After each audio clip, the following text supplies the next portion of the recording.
وہ یہ ہے کہ ایک ہے شعوری نفاق اور ایک ہے غیر شعوری نفاق۔ شعوری نفاق یہ کہ ایک شخص کو خود معلوم ہو کہ میں منافق ہوں، جانتا ہوں کہ میں نے تو جان بوجھ کر اسلام کا لبادہ اوڑھا ہے، میں مسلمان ہوئی نہیں، میں نے اسلام قبول ہی نہیں کیا۔ اب اس کی ایک مثال قرآن میں ہے، بڑی اہم مثال ہے، یہ سورہ آل عمران کی آیت نمبر 73 ہے۔ وَقَالَتْ طَائِفَةٌ مِّنْ أَهْلِ الْكِتَابِ آمِنُوا بِالَّذِي أُنزِلَ عَلَى الَّذِينَ آمَنُوا وَجْهَ النَّهَارِ وَاكْفُرُوا آخِرَهُ لَعَلَّهُمْ يَرْجِعُونَ۔ یہودیوں کے ایک جماعت نے ایک سازش کی کہ ایسا کرو، یہ جو ایمان کا، اسلام کا، اس کی جو ساکھ بن گئی ہے کہ جو ایک دفعہ یہ شربت چکھ لیتا ہے پھر وہ واپس آتا ہی نہیں، کسی طریقے سے بھی وہ واپس اپنے دین کی طرف نہیں لوٹتا۔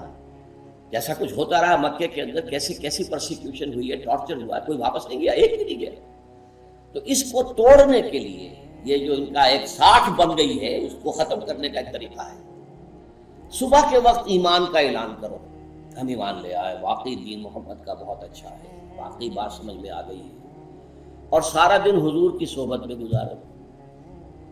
شام کو پھر کافر ہو جاؤ، دیکھ لیا جی، جا کے قریب جا کے دیکھ لیا، کچھ نہیں ہے، دور کے ڈھول سہانے ہیں، کچھ بھی نہیں ہے۔ اس سے کیا ہوگا؟ کچھ نہ کچھ کمزور ایمان والے لوگوں پر اثر پڑے گا۔ یہ یہودی علماء تھے، آئے تھے، بڑے ذوق و شوق سے آئے تھے، بڑی تعریفیں کرتے ہوئے آئے تھے اور بڑے مخلص معلوم ہوتے تھے، یہ سارا دن رہے ہیں، بھائی کچھ تو دیکھا ہوگا نا۔ یہ شیطان کا وسوسہ اس کے اندر پیدا کرنے کا انہیں موقع ملتا ہے، کوئی برائی تو دیکھی ہوگی نا، کوئی شے تو ان کے علم میں آئی ہے جس کی وجہ سے یہ چھوڑ کر چلے گئے۔ تو اس کے نتیجے میں وہ ہوا خیزی، ہوا کا اکھڑ جانا جو ہے یہ ان کے پیش نظر تھا۔ اب ظاہر بات ہے کہ یہ شخص جو ہیں، یہ لوگ جو ہیں، یہ فرض کیجئے 8 گھنٹے مسلمان رہے، لیکن اسلام تو 1 منٹ کے لیے نہیں انہوں نے اختیار کیا، وہ داخل بھی ہوئے ہیں، ہم دخلوا بالکفر، وہ داخل بھی ہوئے ہیں تو کفر کے ساتھ، نکلے بھی ہیں تو کفر کے ساتھ، رہے بھی ہیں تو کفر کے ساتھ، اور انہیں معلوم ہے کہ ہم کافر ہیں، ہم نے تو ایمان جو ہے قبول کیا ہی نہیں ہے، تو دھوکے کے لیے ہم نے صرف جو ہے اوپر ایک لباس ہم نے اوڑھ لیا ہے لوگوں کو دھوکہ دینے کے لیے۔ یہیں سے میں سوچتا ہوں کہ ایک اہم نقطہ آپ کی سمجھ میں آ جائے گا، اسلامی ریاست میں مرتد کی سزا قتل کیوں ہے؟ اسی لیے ہے کہ اس سازش کا سد باب کر دیا جائے۔ جو اسلام میں آتا ہے سوچ سمجھ کر آئے، یہاں سے باہر نکلنے کا پھر راستہ نہیں ہے، گردن اڑا دی جائے یا پھر ملک چھوڑ کے بھاگ جانا، یہ دوسری بات ہے۔ لیکن یہ کہ قتل مرتد کی سزا کی حکمت یہ ہے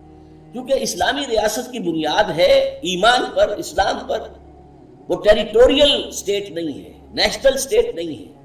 کہ ایک حدود کے اندر، جغرافیائی حد کے اندر رہنے والے سب لوگ اس کے شہری ہیں، وہ ہندو ہوں، مسلمان ہوں، وہ سکھ ہوں، عیسائی ہوں، پارسی ہوں، کچھ بھی ہوں، یہودی ہوں، نہیں، یہ اسلامی ریاست اسلام پر قائم ہے۔ اور اسلام کے خلاف سازش کا بہترین ذریعہ یہ ہے، ایک بڑی رفتار میں لوگ بڑی مقدار میں ایمان لائیں مرتد ہو جائیں، ایمان لائیں مرتد ہو جائیں، ایمان لائیں مرتد ہو جائے، تو عوام کے اندر ایک ہوا خیزی ہو جائے گی، اسلام کی جو کریڈیبلٹی ہے اس کو نقصان پہنچے گا، اور جب اسلام کو نقصان پہنچے گا تو ریاست جو ہے اس کی کمزوری ہے، ضعف اس کا ہے، اس لیے کہ ریاست کی بنیاد اسلام ہے۔ اس لیے اسلام میں مرتد کی سزا قتل ہے، یہ یہاں سے ایک ثانوی نقطے کے طور پر بات سمجھ لیجیے۔ اچھا، اب اسی کی میں آپ کو ایک مثال دیتا ہوں عہد حاضر میں۔ آپ نے اخبار میں یہ خبریں پڑھی ہوں گی کہ کوئی ہندو جاسوس بن کر پاکستان میں آیا، ظاہر بات ہے ختنہ کرا کے آیا، نماز یاد کر کے آیا، مسلمانوں کا سہولیہ بنا کے آیا، اور ایسا بھی ہوا ہے کہ سرحدی گاؤں میں وہ امام مسجد رہا، کئی سال تک امام مسجد رہا، بعد میں معلوم ہوا بدبخت وہ تو جاسوس تھا، اس نے یہ سارا لبادہ اوڑھا ہوا تھا۔ اب ظاہر بات ہے جتنے سال بھی وہ رہا لوگوں نے تو اسے مسلمان سمجھا، اس کے پیچھے نمازیں پڑھی ہیں، تیار ہو کے آیا نا اسلام کے لیے، اور وہ جو ہے وہ پہلے اول روز سے کافر ہے، کافر ہی رہا ہے، کافر ہی گیا ہے، پکڑا گیا ہے یا سزا ہوئی ہے یا واپس چلا گیا ہے، بھاگ گیا ہے، تو کفر ہی کے ساتھ داخل ہوا تھا، کفر ہی کے ساتھ نکل گیا۔ یہ جانتا ہے کہ میں مسلمان نہیں ہوں، میں نے تو یہ بہروپ رچایا ہوا، یہ ہے شعوری نفاق کہ ایک انسان ظاہر کر رہا ہے اپنے آپ کو مسلمان اور مومن ہے، حقیقت میں وہ خود بھی جانتا ہے کہ نہ وہ مسلمان ہے نہ مومن ہے، بلکہ وہ تو یہ ڈرامہ رچا ہے، یہ ہے شعوری نفاق۔ اچھا، یہ حضور کے دور میں بہت کم تھا، یہ جیسا کہ میں نے بتایا خاص سازش کے طور پر تو تھا، لیکن حضور کے دور میں جو عام نفاق ہے وہ غیر شعوری نفاق ہے۔ وہ غیر شعوری نفاق کی تھوڑی سی وضاحت میں نے پچھلی نشست میں کی تھی کہ کسی بھی انقلابی دعوت اور تحریک کے ساتھ جو لوگ آتے ہیں وہ ظاہر بات ہے کہ دو ایکسٹریمز پر تو ہوتے ہی ہیں، کچھ بین بین بھی ہوتے ہیں۔ ایک تو وہ ہوتے ہیں عزیمت والے، ہمت والے، جن کا ظاہر و باطن ایک ہے، جو جس چیز کو قبول کرتے ہیں تن من دھن قربان کرنے کے لیے تیار رہتے ہیں، ٹوٹل آئیڈینٹیفیکیشن۔ اب ہر کے بعد آباد ماں کشتی درآب انداختے، تو ان کے لیے تو جب مشکلات آتی ہیں تو ان کے ایمان میں اور اضافہ ہوتا ہے، زادتہم ایمانا، ان کے اندر جو ہے اور استقامت پیدا ہوتی ہے، ان کا اللہ کے ساتھ لگاؤ اور بڑھ جاتا ہے، محبت اور بڑھ جاتی ہے۔ لیکن دوسری قسم کے لوگ، دوسری انتہا پر وہ ہیں کمزور لوگ، ضعیف الارادہ، جن کے اندر استقامت نہیں ہے۔ ایمان اچھا لگا، جیسے میں نے کہا مارکسزم اچھا لگا، فلسفہ، کمیونسٹ ہو گئے، قربانی کا وقت آیا تو پیچھے ہٹے۔ اسی طرح ایمان اچھا لگا کہ ہاں بات تو ٹھیک ہے، دل گواہی دے رہا ہے، دل نے تو گواہی دے دی، زبان سے بھی گواہی دے دی، اشہد ان لا الہ الا اللہ واشہد ان محمد رسول اللہ، لیکن اب آئی آزمائشیں، اب آئی تکلیفیں، تو اب تزلزل ہو گیا، پاؤں جو ہے وہ کانپنے لگے، ٹانگیں کانپنے لگی، اور اس سے یہ ہے کہ کچھ رفتہ رفتہ، خاص طور پر جب جہاد اور قتال، خرچ کرو اللہ کی راہ میں، مال بہت محبوب ہے انسان کو، اور لاؤ اللہ کی راہ میں، نکلو جہاد کے لیے، قتال کے لیے۔ اب ظاہر بات ہے جو جنگ کے لیے نکلتا ہے اس نے جان تو گویا کہ ہتھیلی پر رکھ لی ہے، اب تو واپس آ گیا تو بونس ہے، ورنہ یہ کہ جنگ میں جانے کا مطلب یہی ہے کہ آپ اپنی جان دینے کو تیار ہیں۔ جب ایسے امتحان آتے ہیں تو وہ پسپائی اختیار کرتے ہیں۔ اب یہ پسپائی جو ہے، اس لفظ کو اچھی طرح نوٹ کریں، پسپائی، پاؤں کا پیچھے ہٹنا، یہ پسپائی ہے۔ اس پسپائی کے درجے ہیں۔ پہلا درجہ تو یہ ہے کہ پسپائی ہوئی، دل نے بھی کہا تم نے برا کیا، غلط کیا، تمہیں چاہیے تھا کہ ایمان کا تقاضا پورا کرتے، اللہ کی راہ میں خرچ کرتے، اللہ کی راہ میں جہاد کرتے۔ پھر انہوں نے جا کر حضور کے سامنے اعتراف بھی کر لیا، حضور ہم سے غلطی ہوئی ہے، خامی ہوئی ہے، آپ بھی استغفار کریں ہمارے لیے، اور یہ کہ ہم بھی اللہ کی جناب میں توبہ کرتے ہیں۔ اس کو ہم نفاق نہیں کہیں گے، یہ ضعف ایمان ہے۔ ضعف ایمان بڑے بڑے صاحب ایمان پر بھی وقتی طور پر آ سکتا ہے۔ حضرت حاتب ابن ابی بلتعہ جو کہ بدری صحابہ میں سے ہیں، وہ ضعف ایمان کی کیفیت ان پر آئی، اور فتح مکہ سے قبل انہوں نے خط لکھ دیا قریش کو اطلاع دینے کے لیے، حضور کا راز فاش کرنے کے لیے کہ حضور اب حملہ آور ہونے والے ہیں۔ یہ جرم ایسا تھا کہ حضرت عمر نے حضور سے عرض کیا کہ مجھے اجازت دیجیے میں اس کی گردن مار دوں۔ حضور نے فرمایا نہیں عمر، تم جانتے نہیں یہ بدری ہے، اور بدر میں جو لوگ شریک تھے اللہ تعالیٰ ان کے اگلے پچھلے سارے گناہ معاف کر چکا ہے۔ لیکن ایسے شخص سے بھی غلطی ہو گئی۔ حضرت کعب ابن مالک غزوہ تبوک میں جانے سے رہ گئے، دو اور ساتھی رہ گئے، تھے مسلمان پکے مومن، اعتراف کر لیا اپنی غلطی کا۔ تو جب تک کہ اپنی کمزوری اور کوتاہی کا اعتراف ہو، اسے ہم ضعف ایمان تو کہیں گے، منافقت یا نفاق نہیں۔ البتہ جب اگلی منزل آتی ہے تو جھوٹا بہانہ، حضور یہ مجھے تو یہ تکلیف تھی، یہ تھا، یہ مسئلہ تھا، بیوی کی زچگی ہونے والی تھی، کوئی دیکھ بھال کرنے والا نہیں تھا، فلاں تھا، فلاں تھا، فلاں تھا، بیمار تھا، جھوٹا بہانہ۔ جب جھوٹ شامل ہو جائے گا تو یہ نفاق کی پہلی منزل آ گئی۔ یہاں میں آپ کو، جیسے ٹی بی کے بارے میں آپ نے سنا ہوگا کہ 3 سٹیجز ہوتی تھی اس کی۔ فرسٹ سٹیج قابل علاج ہے آسانی سے، سیکنڈ سٹیج اس کا بھی علاج ممکن ہے، تھرڈ سٹیج پہ پہنچا اور گیا،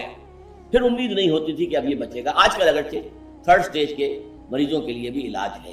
لیکن ایک زمانہ تھا کہ جب کہ تھرڈ سٹیج کو جب ٹی بی کا مریض پہنچ گیا تو گویا کہ اس کی موت جو ہے وہ طے ہو چکی ہوتی ہے۔ تو یہ 3 سٹیجز نفاق کی بھی ہیں۔ پہلی سٹیج پر صرف جھوٹ ہے، جھوٹ بولا اور حضور سے بچا لیا اپنے آپ کو، حضور کی گرفت سے یا جواب دہی سے بچ گئے، جھوٹے بہانے بنائے۔ اب کچھ وقت گزرا ایسا، کئی مرتبہ جھوٹے بہانے بنائے تو دیکھا کہ لوگ اب کچھ مسکراتے ہیں کہ ان کی تو عادت ہے بہانے بنانا، لہذا اب انہوں نے مزید تاکید کے لیے قسمیں کھانا، اللہ کی قسم ہے، خدا گواہ ہے، فلاں ہے، میں جو کچھ کہہ رہا ہوں سچ کہہ رہا ہوں، میری مجبوری ہے، میرے لیے یہ رکاوٹ ہے، میرے لیے یہ ممانعت ہے۔ جب جھوٹی قسمیں آ گئیں تو اب یہ سیکنڈ سٹیج میں ٹی بی کا مرض داخل ہو گیا۔ یہ ٹی بی کا یعنی نفاق کی ٹی بی اب سیکنڈ سٹیج پر آ گئی۔ تھرڈ سٹیج وہ ہوتی ہے جس پر آ کر اس منافق کے دل میں دشمنی پیدا ہو جاتی ہے مومنین صادقین سے، اور خصوصاً جو مومنین کا رہنما ہوتا جو اس وقت حضور تھے ان سے دشمنی پیدا ہو جاتی۔ انہوں نے ہمارے لیے مصیبت کھڑی کی ہوئی ہے۔ یہ بے وقوف لوگ ہیں مسلمان جو ہیں اہل ایمان، آگے دیکھتے نہ پیچھے دیکھتے، نہ دائیں نہ بائیں، نہ اپنا کوئی مفاد نہ کوئی حفاظت، بخار آئی اور چل دیے۔ بھائی اپنے مفادات کو بھی دیکھو، دائیں بائیں دیکھو، اپنے بچوں کے مستقبل کی بھی فکر کرو، اپنی بچیوں کے ہاتھ بھی پیلے کرنے ہیں۔ یہ کیا ہے کہ ہر دم جو ہے فینیٹکس کی طریقے سے، بالکل جو ہے دیوانوں کی طریقے سے، اور تم جو ہے اس لگے رہتے ہو ہر وقت، تو ایک دشمنی سی پیدا ہوتی ہے۔ اگر یہ بھی بیٹھے رہتے نہ چلتے تو ہم نمایاں نہ ہوتے، کہ ہم بیٹھے رہے وہ چل پڑے۔ اگر یہ سبھی بیٹھے رہتے تو بڑا ہم بھی ٹھیک شامل رہتے۔ یہ جو چل پڑتے ہیں فوراً کہ واپس نہیں پھیرا کوئی فرمان جنوں کا، تنہا نہیں لوٹی کبھی آواز جرس کی، عافیت جاں خیریت جاں سب بھول گئی مصلحت اہل ہوس کی۔ آدمی فوراً جو ہے واپس نہیں پھیرا کوئی فرمان جنوں کا، جہاں پکار آئی چل حاضر ہو گئے، لبیک لبیک۔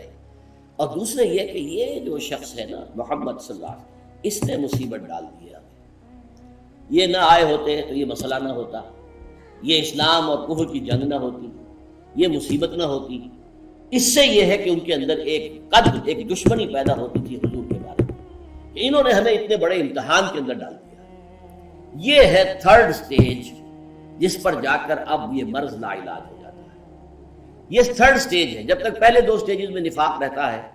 تو قرآن مجید کی صورتوں میں، سورہ آل عمران میں بھی ذکر ہے، سورہ نساء میں بھی ذکر ہے، توبہ کر لو، بعد آ جاؤ، لوٹ آؤ، اصلاح کر لو۔ لیکن تھرڈ سٹیج پر پہنچے ہوئے لوگوں کا ذکر ہے کہ جو سورہ توبہ کے اندر ہے، اور سورہ منافقون میں ان تینوں سٹیجز کا ذکر ہے جب ہم پڑھیں گے انشاءاللہ تعالی، کہ یہاں کے لوگوں کے لیے پھر اب نو پوائنٹ آف نو ریٹرن جسے کہتے ہیں انگریزی میں، کہ ایک کیفیت میں آپ اتنے بڑھتے چلے گئے، اتنے بڑھتے چلے گئے، اتنے بڑھتے چلے گئے کہ اب آپ لوٹ ہی نہیں سکتے۔ پوائنٹ آف نو ریٹرن، اب وہاں سے واپسی ممکن ہی نہیں۔ اب اس کی ہلاکت تو وہی ہے کہ ان المنافقین فی الدرک الاسفل من النار، اب یہ تو آگ کے سب سے نچلے طبقے کا ایندھن بن کر رہیں گے۔ اب ان کا تو اس کے علاوہ کوئی علاج ہے ہی نہیں، اس کے علاوہ کوئی ان کا بدلہ ہے ہی نہیں۔ اور یہ کہ حضور سورہ منافقون میں بھی آیا ہے کہ اگر آپ ان کے لیے استغفار کریں گے تو اللہ انہیں معاف نہیں کرے گا۔ لیکن سب سے شدید آیت وہ ہے جو میں نے آپ کو شروع میں سنائی تھی، استغفر لہم او لا تستغفر لہم ان تستغفر لہم 70 مرۃ فلن یغفر اللہ لہم، کہ اے نبی آپ ان کے لیے استغفار کریں یا نہ کریں برابر ہے، لیکن آپ 70 مرتبہ بھی استغفار کریں گے تو اللہ تعالیٰ ان کو معاف نہیں فرمائے گا۔ حضور صلی اللہ علیہ وسلم سے ان کو جو دشمنی ہو گئی تھی اس کی چند علامات میں آپ کو بیان کر رہا ہوں۔ سورہ آل عمران کی آیت نمبر 161 میں ہے کہ انہوں نے حضور پر خیانت کا الزام لگایا کہ حضور نے مال غنیمت میں سے ایک قیمتی چادر جو ہے وہ چرا لی۔ اس حد تک یہ لوگ جری تھے، اس حد تک حضور کے خلاف جو ہے بات کرنے کے لیے تیار رہتے تھے، جس کا جواب قرآن میں دیا گیا وَمَا كَانَ لِنَبِيٍّ أَن يَغُلَّ وَمَن يَغْلُلْ يَأْتِ بِمَا غَلَّ يَوْمَ الْقِيَامَةِ۔ کسی نبی کے شایان شان نہیں ہے کہ وہ خیانت کرے یا کوئی چیز چھپا لے، تو جو کوئی بھی چھپائے گا وہ قیامت کے دن لے کر حاضر ہو جائے گا۔ اسی طرح سورہ توبہ کی آیت نمبر 61 ہے وَمِنْهُمُ الَّذِينَ يُؤْذُونَ النَّبِيَّ وَيَقُولُونَ هُوَ أُذُنٌ، ان میں سے وہ لوگ بھی ہیں جو نبی کو ایذا پہنچاتے ہیں، تکلیف پہنچاتے ہیں۔ اسی کا ذکر سورہ احزاب میں بھی ہے، اور کہتے ہیں وہ تو نرے کان ہیں، کان جو ڈال دو ان کے کان میں مان لیتے ہیں۔ میں جھوٹا بہانہ بنا کے آیا مان لیا، انہیں پتہ ہی نہیں چلا کہ میں جھوٹ بول رہا ہوں۔ یہ تو عام انسان ہے، بس کان ہی کان ہے، سننا جانتے، دماغ جو ہے ان کا جس اپر سٹوری از ویکنٹ، دماغ نہیں ہے کہ سمجھ سکیں گے یہ جھوٹ ہے یا سچ ہے۔ حالانکہ حضور جانتے تھے کہ وہ جھوٹ بول رہے ہیں، لیکن حضور کی شرافت اور مروت اس کی بنا پر آپ ان کے عذر کو تسلیم کر لیتے تھے، جب تک کہ آخری وقت نہیں آیا جب کہ قرآن میں حکم ہو گیا۔ یہ سورہ تحریم میں آیت آئی ہے اور سورہ توبہ میں آئی ہے، یا ایھا النبی جاہد الکفار والمنافقین واغلظ علیہم، اے نبی آپ جہاد کیجئے کفار سے بھی اور منافقین سے بھی، اور ان پر سختی کیجئے، واغلظ علیہم، سختی کیجئے، نرمی نہ کیجئے۔ اس سے پہلے حضور نرمی فرماتے تھے اپنی مروت، اپنی شرافت میں۔ جو جس نے آ کر کہا اچھا بھائی ٹھیک ہے، یہ میری والدہ بھی، اچھا ٹھیک ہے جاؤ، میرا فلاں معاملہ ہے، میری یہ عذر ہے، جاؤ ٹھیک ہے۔ آپ کا یہ تھا، آپ کی طبیعت کے اندر نرمی، مودت، رافت، شفقت یہ تھی۔ جھوٹے کو جھوٹا کہنا بھی حضور کو گوارا نہیں تھا، جیسے کہ حضرت مسیح کے بارے میں آتا ہے کہ آپ نے ایک شخص کو دیکھا اپنی آنکھ سے کہ وہ چوری کر رہا ہے، جا کر اس سے کہا تم چوری کر رہے ہو؟ نہیں، میں چوری کہاں کی ہے؟ اچھا بھائی میری آنکھ نے دھوکہ کھایا ہوگا، میری آنکھ نے غلط دیکھا ہوگا۔ یہ ایک انداز ہوتا ہے اس شخص کا کہ جس کا تعلق اللہ کے ساتھ ہوتا ہے، سینہ اس کا بہت کشادہ ہوتا ہے۔ تو اسی طریقے سے سورہ احزاب میں فرمایا ان الذين يؤذون الله ورسوله لعنهم الله في الدنيا والآخرة، اور یہ کہ جو لوگ اللہ اور اس کے رسول کو ایذا پہنچاتے ہیں، رسول کو ایذا، اللہ کو ایذا، اللہ تعالیٰ نے ان کے لیے دنیا اور آخرت میں لعنت لکھ دی ہے۔ پھر آپ کو معلوم ہے حضرت عائشہ رضی اللہ تعالی عنہا پر تہمت لگانے والا جو منافقوں کا سردار تھا عبداللہ ابن ابی، لیکن حضور کی شفقت دیکھیے، کیونکہ اس عبداللہ ابن ابی کا بیٹا عبداللہ ابن عبداللہ مومن صادق تھا، نیک تھا، تو اس نے آ کر جب اپنے باپ کے انتقال پر کہا حضور میرے باپ کا انتقال ہو گیا، آپ اپنا کرتا دے دیجئے کہ میں اس میں کفن دوں۔ حضور نے اپنا کرتا اٹھا کے دے دیا۔ حضرت عمر نے عرض کیا یا رسول اللہ آپ کیا کر رہے ہیں؟ وہ منافق ہے، بدمعاش، اسے آپ اپنا کرتا دے رہے ہیں۔ فرمایا عمر میرا کرتا اسے عذاب الہی سے بچا نہیں سکتا، جو سزا ملنی ہے وہ تو ملے گی، لیکن یہ کہ میرے ایک مخلص ساتھی نے، ایک نوجوان نے جو مخلص مومن ہے، ایک خواہش ظاہر کی ہے، ایک استدعا کی ہے، میں اس کا ہاتھ کیسے لوٹا دوں خالی؟